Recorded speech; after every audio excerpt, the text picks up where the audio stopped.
to there. Now, our next speaker is Jason Dunham. He's a supervisory aquatic ecologist with a federal ecosystem science center in Oregon, and he has an MS in zoology from Arizona State U and a Ph.D. in ecology, evolution, and conservation biology from the University of Nevada in Reno. That's a mouthful. Jason is one of the world's most productive salmonid stream researchers. Just in my own little literature database are 71 articles on which he has been author or co-author in the last 24 years, with over 140 collaborators, some of whom are other speakers here or are in the audience. He is so busy on projects that others in the field said we'd not get him for the workshop, but we've got him. His work focuses on aquatic ecosystems in the Western US, but has extended to Japan, South America, and Alaska.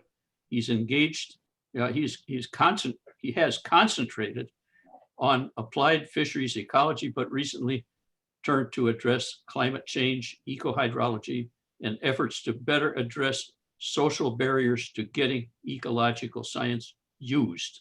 And that latter is what he's going to talk about today, working with people. He will call them stakeholders. Usually they are government agencies, but anglers too, and many other types of people are stakeholders. Anglers are primary stakeholders on many of our streams.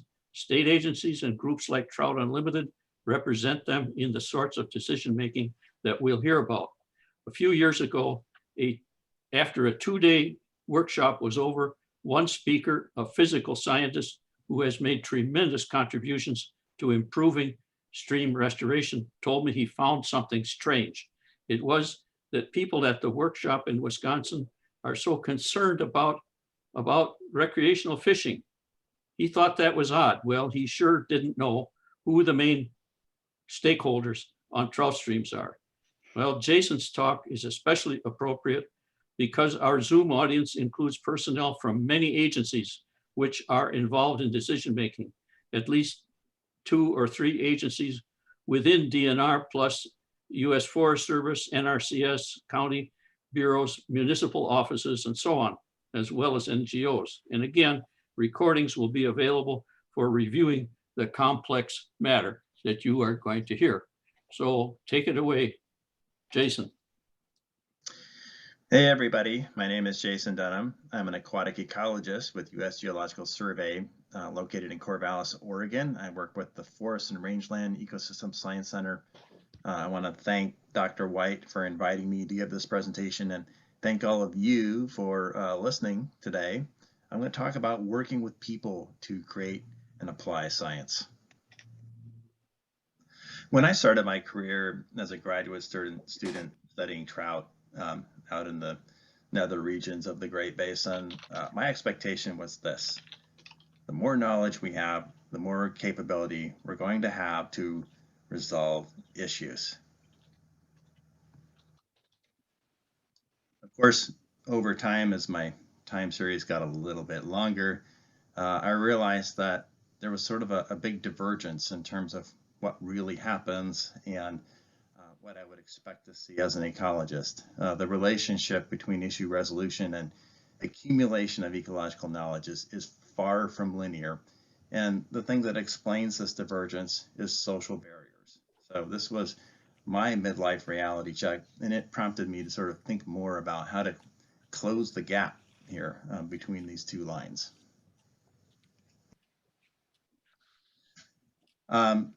And I even wrote a paper about this. There's a lot going on with pulling human dimensions into fisheries or into riverscape management, as I framed it here in this paper. And I'm not going to go through all the chunks of this diagram, but when you think of these systems as social ecological systems, the picture gets complicated, very complicated right away.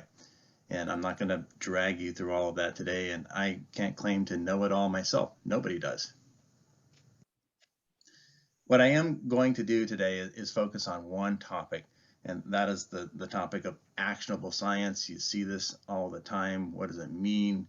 How do you do it? I'm going to work you through my version, some examples of how I think I've made it work in my efforts here in Oregon. So I'm going to work through the elements of actionable science, give you some examples of co-production, there's another term, of knowledge, using the example of bull trout here in the Pacific Northwest, talk about participatory model building and structured decision making at regional and local extents, give you my roll-up of what I think I've learned from this, and then I'm going to hang out and listen to your thoughts or questions. So here's a good question. How do I get people to care about science? A lot behind answering that.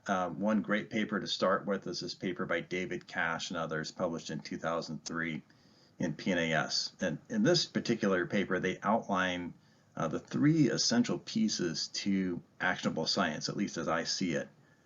That is salience, legitimacy, and credibility. And I've sort of diagrammed these here in a triangle to illustrate the relationships between these three pieces of actionable science. Salience refers to the timeliness and relevance of your science to fundamental stakeholder objectives. Fundamental objectives are those things that we wish to see realize, our desired future conditions, where we want to go with our management. The other piece is credibility. This is the classic for scientists, that science is authoritative, it's believable, and it's trusted. And that's something I really value greatly as a scientist, to give you the answer, I report, you decide. The third axis is an important one. It's often overlooked, and it's legitimacy. This refers to values and perspectives of stakeholders being considered in the process of producing science. Using the triangle as an illustration of what this looks like, you can see sort of here what I would consider to be the old model of science. That is, credibility is really sort of the emphasis, and that's definitely been the case in my career, and that we tend to sort of sometimes acknowledge salience, but usually look past the legitimacy in the process, and that's what leads to science sometimes not being used as much as we would expect it to be. Another key point, again, using this triangle as a illustrative tool, is, of course, credibility is not the full package, but there are tensions between these three axes of actionable science. So sometimes to make things salient, it's not always maybe going to work in terms of how you think the science should go. And the same is true with legitimacy. They're going to pull against each other. Sometimes people have unusual ideas about how the world works. Well, if you want to have actionable science, you need to incorporate those ideas and show the stakeholders what that looks like in a scientific format. So you have to really consider all three pieces and just accept the fact that they're sometimes going to pull against each other. The key point here overall is that the process of producing science is just as important as the science itself. And as I've said several times, legitimacy is often missing from that process. So how do we get there? Here's a diagram of sort of actionable science that was produced by the National Research Council. There are lots and lots of other examples in the literature. And I'm going to focus on one piece of this boundary between science and action, that is co-production of information. What is co-production? I'm going to work with the Northwest Climate Adaptation Science Center definition, and they define it as collaborative co-creation of new knowledge by scientists, decision makers, and other stakeholders with the intention of making that science useful in practice. I like this definition, so we're going to stick with that today. What does this look like? I'm going to show you a couple of examples with threatened bull trout here in the Pacific Northwest. I'm going to talk about some range-wide applications, a range-wide species distribution model or assessment, prioritization model is put together for recovery of this species, and then kind of drill down into some local decision support modeling using structured decision making. Before I get into that, I got to tell you about the fish, tell you about bull trout. Here's a couple of bull trout in the Swan River in Montana, acting like they normally do, trying to hide from divers or anything else in the world. Very interesting and reclusive species. A little bit of a challenge to work on, but it's been a pleasure over the past 30 years to do that. Bull trout is a char. It's a fish of the genus Salvelinus. So folks in Wisconsin might recognize that, of course, a congenitor of brook trout and lake trout. The closest relative of bull trout, and you can see the range here on the right-hand side of the map in the western United States. The closest relative, interestingly, is the white-spotted char way over in Asia. And then they're also somewhat closely related to Dolly Varden, which is a close cousin to the Arctic char. So that's the big picture for chars here of the Pacific Rim. And what the bull trout like in terms of habitat, I'll keep it pretty simple here. They like cold water, cold, clean, and connected habitats, and they like to be left alone in terms of being far from people and other species, especially non-native species, including non-native brook trout and lake trout. So I said it was a threatened species, and here's sort of the current status of bull trout in the conterminous United States. It also ranges well up into Canada, a little bit into Alaska.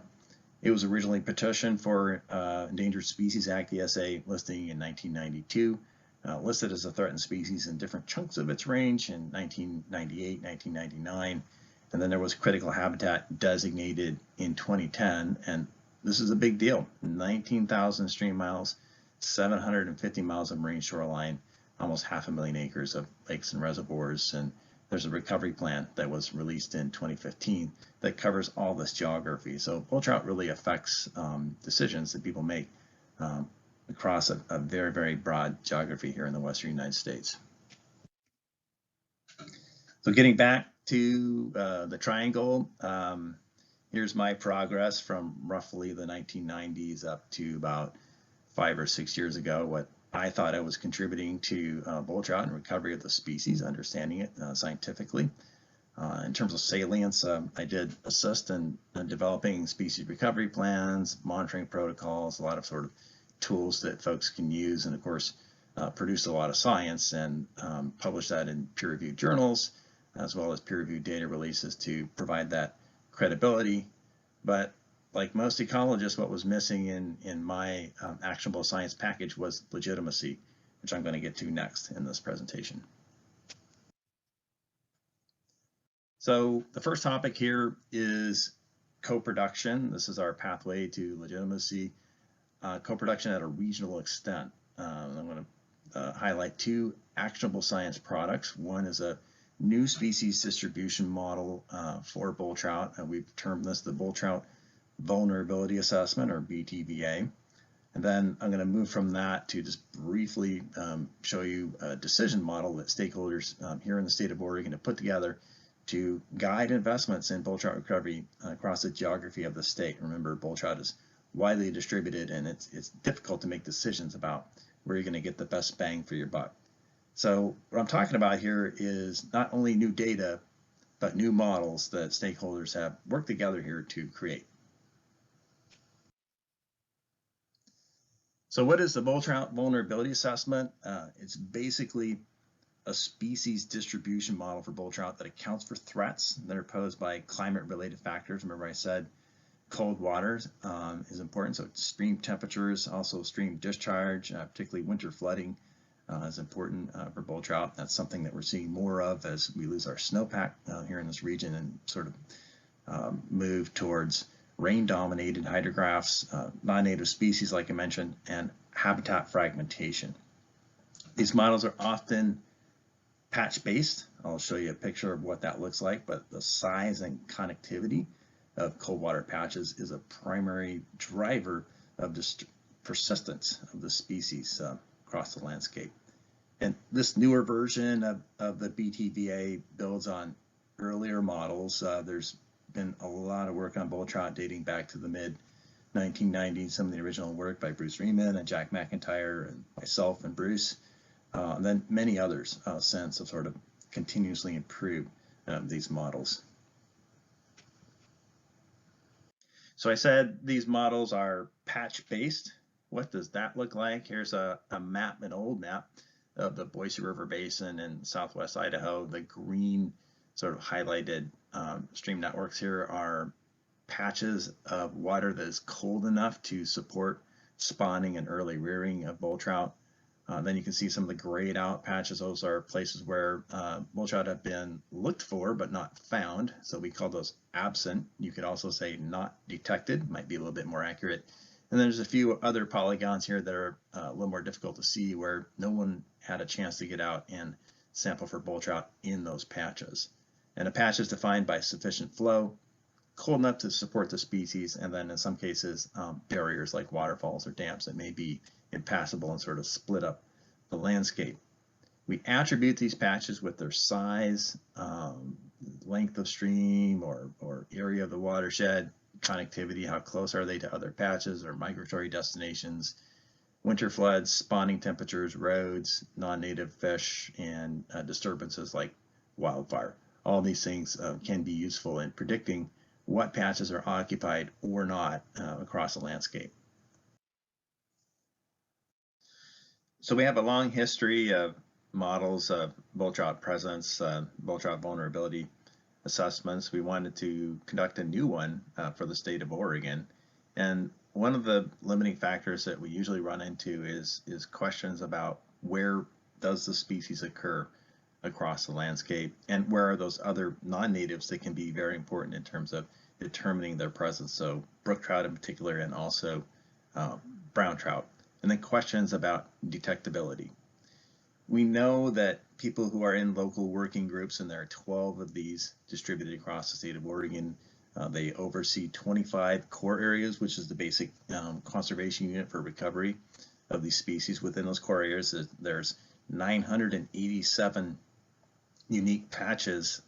There's no way we're going to get to all of those in a reasonable time frame, but we know that folks in these local watersheds have information that's not contained within any sort of database. And so we designed a questionnaire to get their sense of what they thought the probability of presence of bull trout was if it had not been confirmed to be observed in a given patch. Same questions for non-native trout, and then what was their sense of the probability of detection ranging from 0 to 1. We were able to roll that into a series of different Bayesian occupancy models. Nate Shelgren in my lab is the lead on this, to develop a new model to predict probability of presence across all these patches. The cool thing was that we involved all these people and all these working groups to provide that data to build the model. So this required sort of traveling around to each of these groups and telling them about what we were doing, and then pulling them into the process. So it's not just us going out and collecting the data and handing it over to them. It's using their information along with the conventional scientifically collected information to produce an arguably improved model. To take this a step further, we used predictions from the BTVA, the Bull Trout Vulnerability Assessment, that considers climate, non-natives, local habitat conditions, and presence of bull trout itself. We rolled that together with a stakeholder-derived assessment of adaptive capacity to come up with a sense of vulnerability using the IPCC framework, sort of a version of that.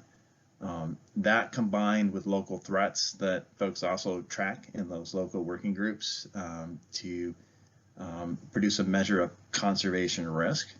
We combine that with an assessment of management capacity, which considers jurisdictional authority. Is it federal land? Is it private land? Is it something else?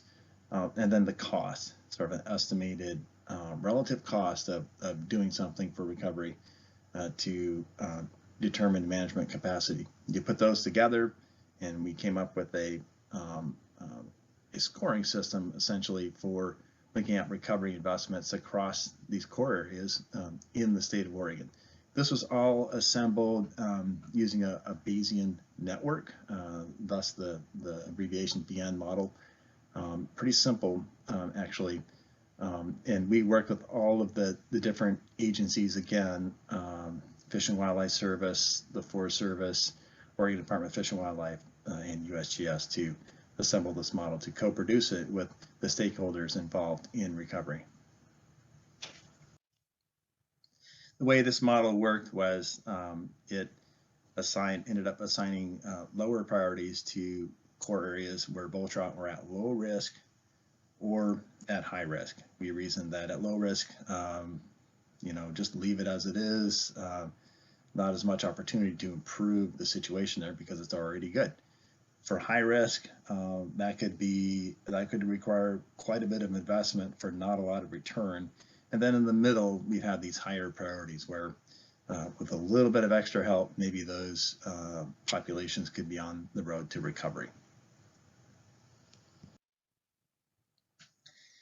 In summary, we started in the upper left-hand corner of this slide, kind of building on that long history of existing data and models. We provided a data update by interviewing stakeholders across the state of Oregon, getting their engagement to help us co-produce a model just by supplying the data within an existing set of models that we determined as scientists, so we updated that, have a new model of where to expect to see bull trout in the state of Oregon and what factors are affecting that. And then that got rolled into a new model to assign priorities at a regional extent for recovery of the species.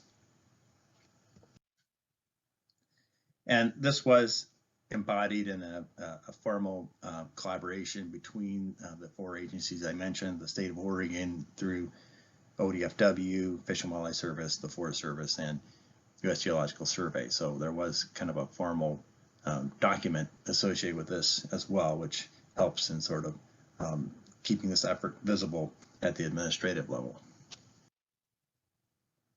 And bottom line, in terms of co-production, is in this case, the stakeholders are adding data to existing models and also building their own regional models. So it's pretty cool. We started off with defining objectives, providing data, the participatory modeling, interpretation of those models, decisions and actions. So every step in the process, folks were engaged. Okay, you heard my story for regional applications of knowledge co-production. Now let's go to the local extent.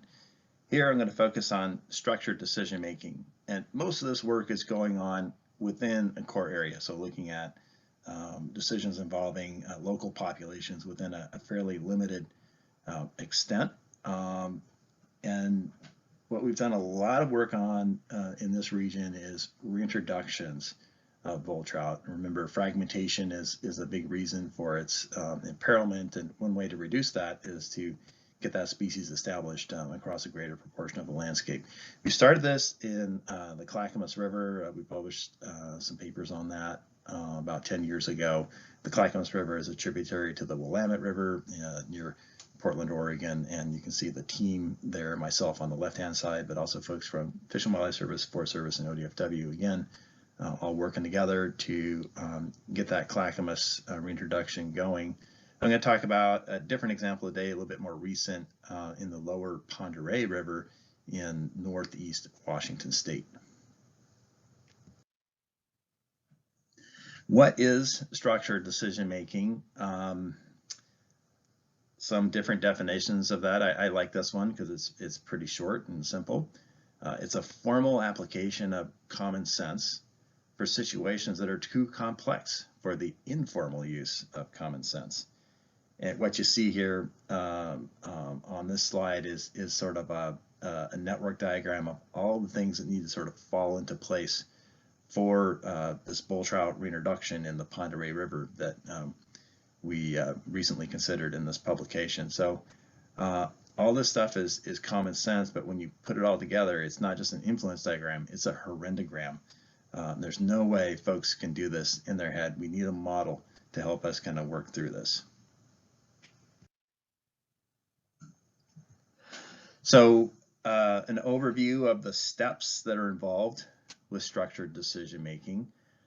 This is on the left-hand side is a diagram of the adaptive management processes involves structured decision making on the front end, and then on the back end, iterative phase where you actually do something on the ground and you monitor the effectiveness of those actions, and you look back on the initial models or frameworks you had for thinking about that process and asking yourself, is it successful, or do I need to redesign the model? On the front end, though, structured decision making is an important beginning to this process, and it starts with identifying key people, stakeholders. I've been using that word a lot. Those are folks that can influence or are influenced by a decision. Those qualify as stakeholders. It involves specifying these fundamental objectives. So this is what you want to have at the end of the day after a decision is made, and what you want to realize, what you want to see. It's not the means to the end. It's not how to get there. That is the means objectives. Oftentimes these two things are confused. Once you have those specified, then you can put those together, usually in a model-based framework, to evaluate alternatives. Alternative means to get to those ends. So that's a simple, very simple overview of the process. There is a Department of Interior guide that I'm referring to here that gives you more information. If you want to dig a little deeper, there are excellent books on this. The book by Robin Gregory and others is a good one. Or you can look towards the book by Mike Conroy and Jim Peterson, both excellent resources to help you learn more about structured decision making, more detail than I can provide you here. In the Pend Oreille, for this bull trout reintroduction, the process involved stakeholder selection, of course. We're going to have to figure out who's involved, make sure everyone has a place at the table. That's very important. And in this case, we decided to sort of split the stakeholders into executive and technical groups. So we started off with the executives. We had an initial workshop to let them identify the fundamental objectives. They're the folks that are going to sign off on agreements, provide funding, and make those higher level decisions about what really happens on the ground. So we started with them, and then we moved on to the technical stakeholders, or the tech holders. These are folks that have that on the ground experience and know the species probably better than the executives. They know how the system works, and so we work with them to develop models based on these different scenarios of how reintroductions might play out, looked at the consequences of those different sets of decisions, and worked with both groups, the executives and the techs, for that final sort of check-in for takeoff to their decision, which they're working on now. In terms of constructing the models, it really was the case of getting all of the tech holders in a room and throwing up slides, getting a whiteboard, taking notes, and really sort of sketching out what became this big influence diagram that you can see in the upper right hand corner. And it's pretty complicated, but most folks can draw and think about models with a little bit of guidance. And you see Joe Benjamin and Bill Brignon here helping a couple of folks at the whiteboard. So it was really cool to see this process sort of play out. And with this sort of framework, almost anyone can participate in creating a scientific model. And there were a lot of scenarios that the stakeholders identified. They had an objective of getting a certain number of bull trout in a certain time frame in a certain place. A lot of ways to get there. You can see 13 different alternatives in this model, and this is just a real nutshell of all of the possibilities that came up in this process. And so humans make the models, but thankfully we've got a lot of R code to run those scenarios. No way we could do that in our head. At the end of the day, you know, it wasn't really a black box model. It wasn't a scientific handoff to the stakeholders. They were involved all along, and it's super nice to get emails like this from one of the stakeholders involved. You guys have provided a tool that allows for managers to choose the best, most defensible actions. We could not ask for more. Now it's time to choose an action, implement, and monitor. Exciting stuff. Wow. I never get that from a reprint request. It's really, for me, worth the extra effort to involve folks in modeling processes like this. So the simple message here is that buy-in is critical. Again, the old science really focused on credibility and producing my model. Sometimes you had different scientists that produced dueling models that were really confusing for stakeholders to sort through, and you know, they tend to kind of tune them out when they're arguing among themselves. The process was driven by authorities, which you know might have worked in the 80s. It doesn't work anymore. And then there's that handoff I mentioned of the science to unfamiliar stakeholders. They weren't involved in the process at all, so you know it takes them a lot of time to kind of understand what you did. The co-production model, totally different. You know, it's driven by stakeholders. They play a role in sort of leading specification of alternative models, construction of the models themselves, evaluation of the models, and in the end, it's really theirs. They own the model. It doesn't belong to any sort of scientific authority. If you do want details, here's my handoff. There's a reprint. Here's the article in North American Journal of Fisheries Management, published a couple years ago. It kind of goes through all the details if you want to get more. Okay, just one example of structured decision making, what it looks like. Before you jump into this process, you do want to kind of back up and ask yourself the question, is this really the right tool for the job? Will it work? And I'll tell you that it's not going to work if the stakeholders are not ready for it. Like this guy here with his flip phone and the eye roll, obviously not ready for structured decision making. So how do you know if you're ready? Well, you can think about it in terms of this outlay here of objectives versus the state of the science. So if the science is well understood or maybe just a little bit uncertain, and the stakeholders are fairly aligned in their objectives, so those objectives are clear, then you might be in the zone where they're ready for structured decision making or adaptive management, taking it a step further.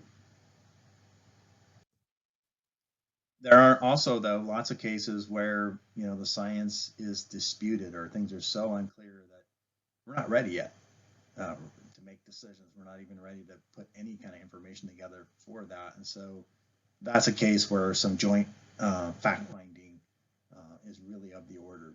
Again, like I showed before, you can make this a participatory process as well to get that legitimacy that you need in the process. And then there's another case where the objectives are obscured. People aren't getting along, the stakeholders aren't well organized, not well governed. There's nothing you can do about that. That is something for people with a different set of skills. That is the conflict resolution zone. If you throw structured decision making into that mix, you're going to end up what you start with, which is nothing. Once you get involved in structured decision making, a key question is how to keep the process moving forward, how to keep on keeping on.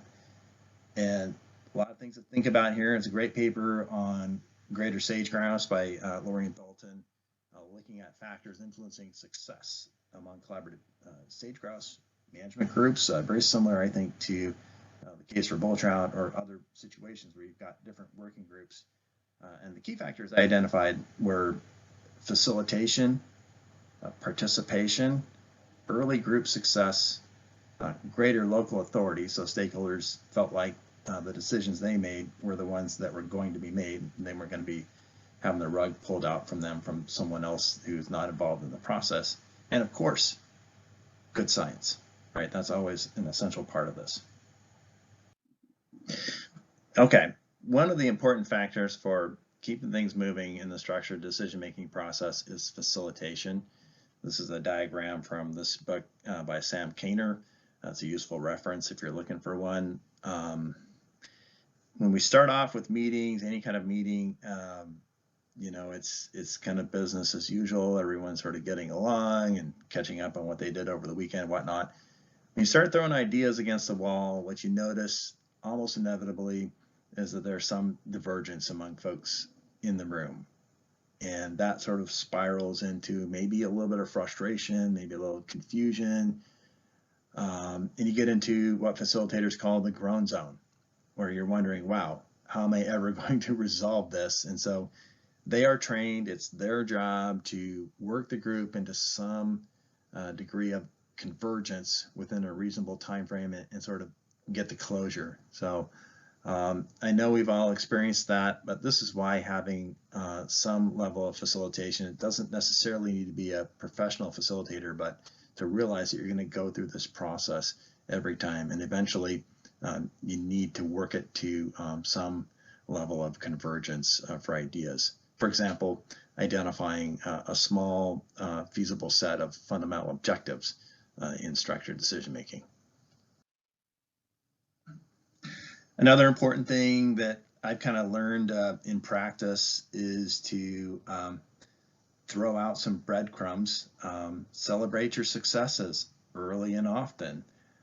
So make sure you set those benchmarks and that you're not, you know, shooting for the Super Bowl, but you're just doing it one first down at a time, to use an analogy from football. From my advising with graduate students, I got a couple of examples here. You know, sometimes I'll ask a student, what are you doing this week? And they might answer, oh, I'm working on my thesis. And I'm like, what's going on there? It's not very clear to me if what you're working on, or if you're going to get done at all, or what's going to happen. A better answer would be, I'm working on writing my methods narrative on Monday and Tuesday, outlining the results section on Wednesday, Thursday, and I'll give you something on Friday to review over the weekend. I always get stuff on Friday, right, to review over the weekend, but that's fine. I know what they're doing and when, and so they're laying down some markers. They're being as specific as they can in terms of helping me understand what to expect, and they're taking on a big problem. They're chewing it up in small bites.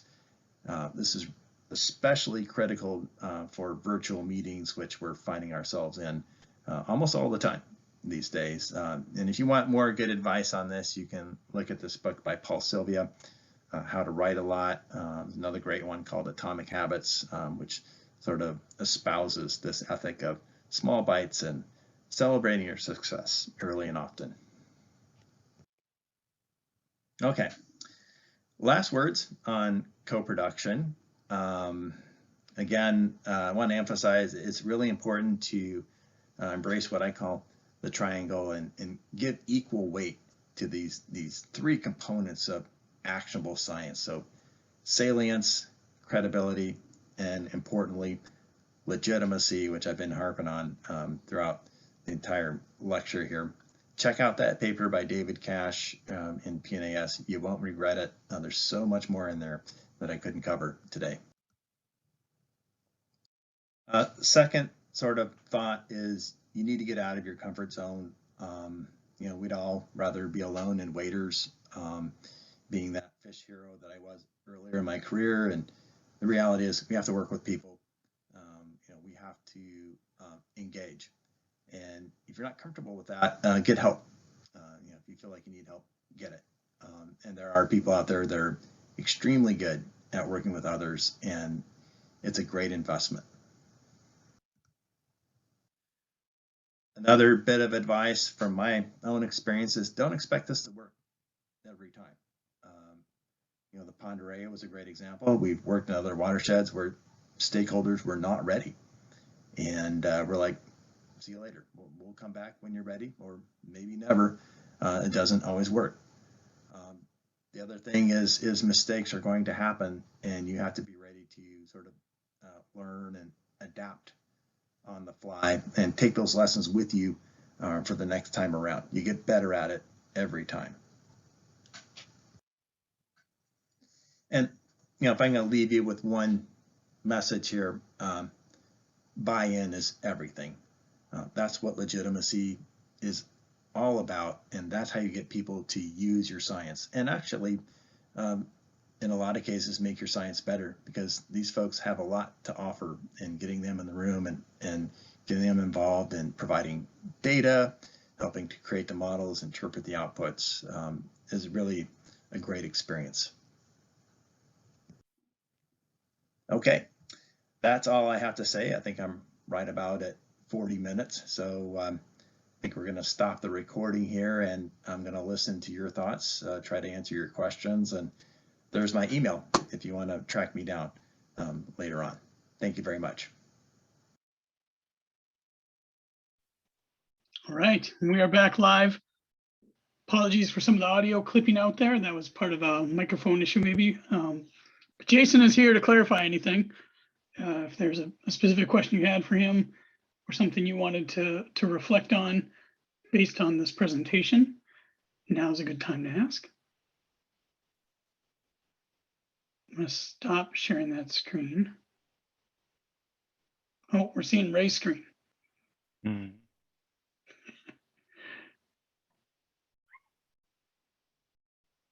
Ray, are you there?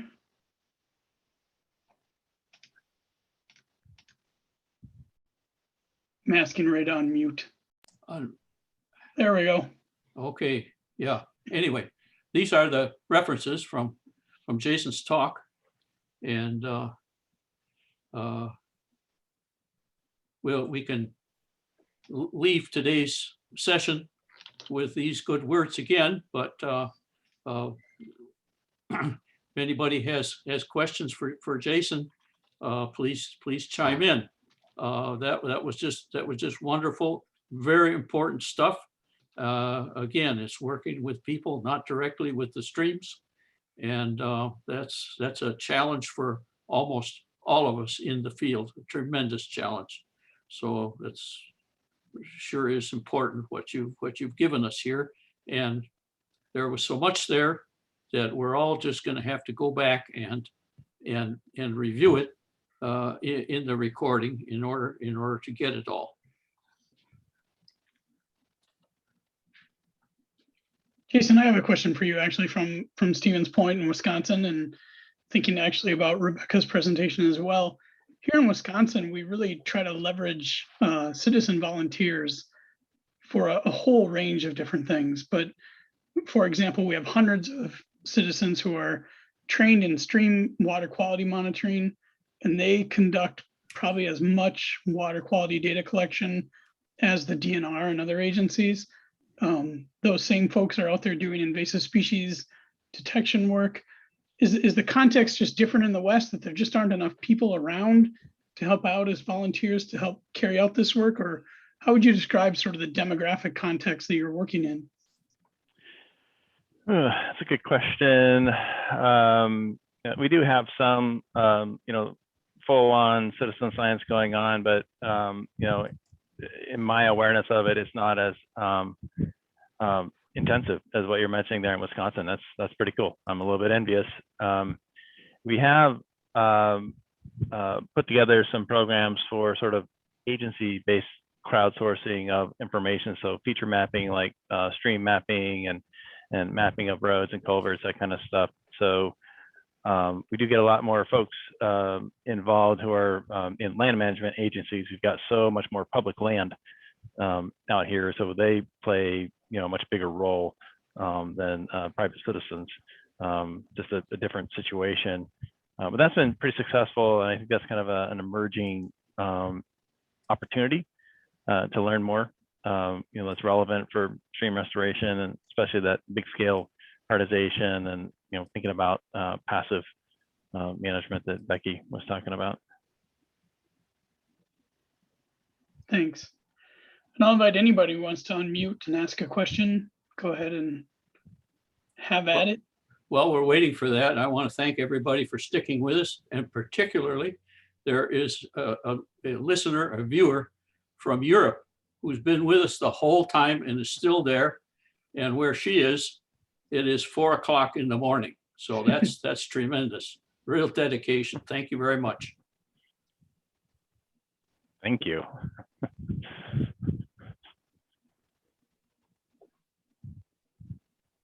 Any additional questions? If not, I think we can adjourn, and we'll see folks tomorrow at 7 p.m. Central Time. Yeah, and also note a reminder to all the registered folks again. The idea is to use the exact same Zoom link. So don't be looking for a different link for a different day. This one should still function. If we find out that it doesn't, we're going to message out to everybody sort of sometime tomorrow. But I think we should just be able to use the exact same Zoom link and get right back in here. And Thanks Ray, a lot for. Ray, on your behalf, I want to thank Jason and Mark and Rebecca too, just for taking time to be here and to share their thoughts. Absolutely, absolutely. That was wonderful. Okay. And Thanks for thank having you, us. Eric, and we'll Cheers. see you tomorrow. See you Good all night. tomorrow. Good Thank night. you.